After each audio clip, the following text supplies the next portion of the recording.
Assalamualaikum warahmatullahi wabarakatuh. My name is Nanda Fadel Effendi, and right now I'm gonna answer 10 questions that's relatable with excessive listening course. The first question is, apa pendapat Anda tentang excessive listening dalam pembelajaran bahasa Inggris? Excessive listening is the way to learn or improve our English skills in the fun way.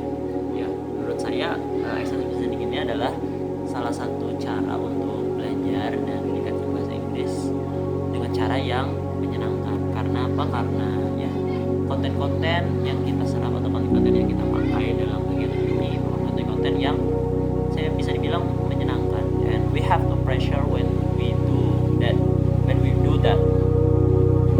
And the next question, seberapa sering Anda melakukan kegiatan excessive listening dalam kelas? Actually, I do that. I do that thing or job at least 10 minutes in a day, every day. I'm doing that every day. At least 10 minutes or 15 minutes. Jadi materi audio apa yang biasanya Anda dengarkan?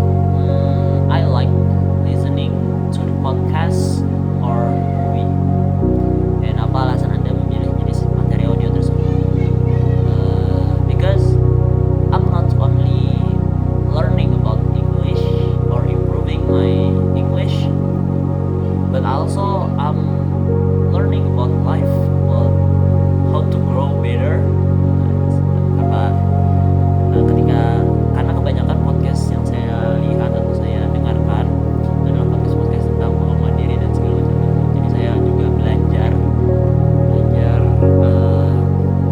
untuk bagaimana cara mengatur kehidupan saya agar bisa menjadi pribadi yang lebih baik lagi. Dan ini merupakan salah satu cara yang sangat more fun lah. Interesting lah. Menurut Anda, apakah excessive listening dapat meningkatkan kemampuan menyimak listening? Jelaskan. Yes, sure thing. If we keep the rhythm, like we are listening, we are do excessive listening every day.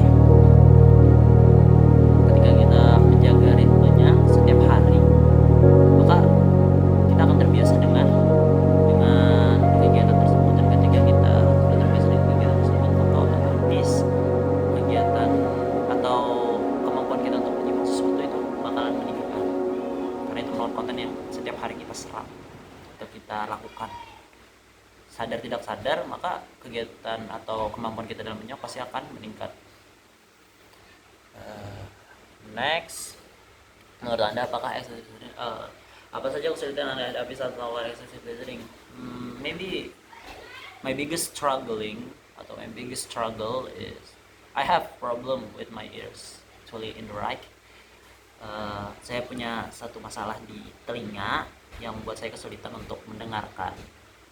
Terlebih lagi di saat saya awal-awal melakukan kegiatan ini, karena tapi when I start keeping the rhythm, setiap hari saya lakukan dan saya jaga ritmenya, saya sudah mulai tidak lagi merasa kesulitan. Karena apa? Karena mungkin karena saya sudah terbiasa dari hari ke hari dan saya sudah bisa beradaptasi dengan hal tersebut, dengan masalah tersebut.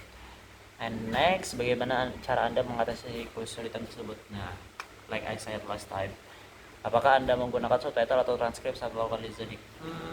Ketika saya sangat awal-awal sekali melakukan kegiatan ini, saya menggunakan subtitle dan transkrip. Tetapi akhir-akhir ini saya mulai belajar untuk tidak menggunakan subtitle dan transkrip untuk meningkatkan sedikit levelnya, walaupun saya masih mengalami kesulitan ketika saya tidak menggunakan subtitle dan transkrip. Next, apakah dosen memberikan arahan atau tugas terkait excessive listening? Seberapa membantu hal tersebut? Dosen khususnya Mr. Fitra Ramadhani SPD,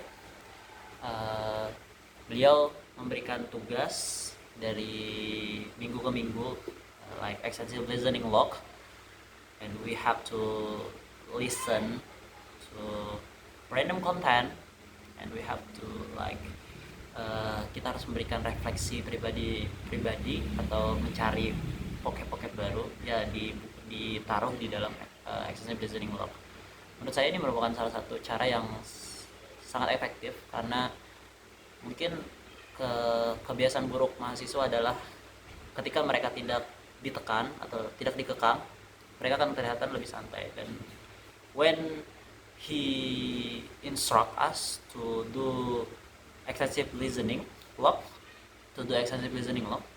saya merasa oh ini waktunya, ini merupakan satu hal yang sangat baik, it's a good things. Karena ya tadi, karena ketika mahasiswa tidak di kebiasaan buruk mahasiswa adalah ketika tidak dikekang, maka kita tidak akan melakukan hal tersebut. Apakah dosen berikan atau tugas saya seberapa membantu hal tersebut? Oke. Apa saran Anda untuk meningkatkan pelaksanaan extensive listening dalam pembelajaran di kelas? Mungkin like every saya rasa yang sudah diterapkan oleh dosen atau Pak Fitra Ramadhani mungkin itu merupakan sudah sesuatu yang sangat bagus menurut saya tidak mempunyai syarat. Ya mungkin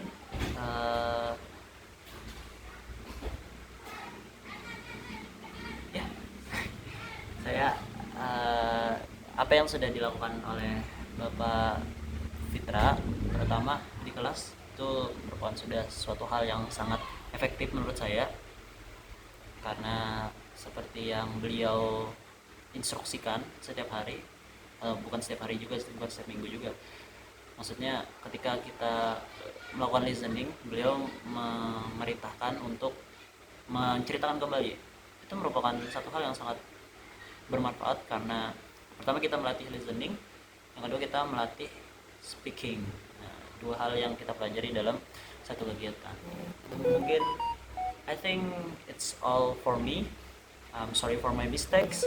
Wassalamualaikum warahmatullahi wabarakatuh.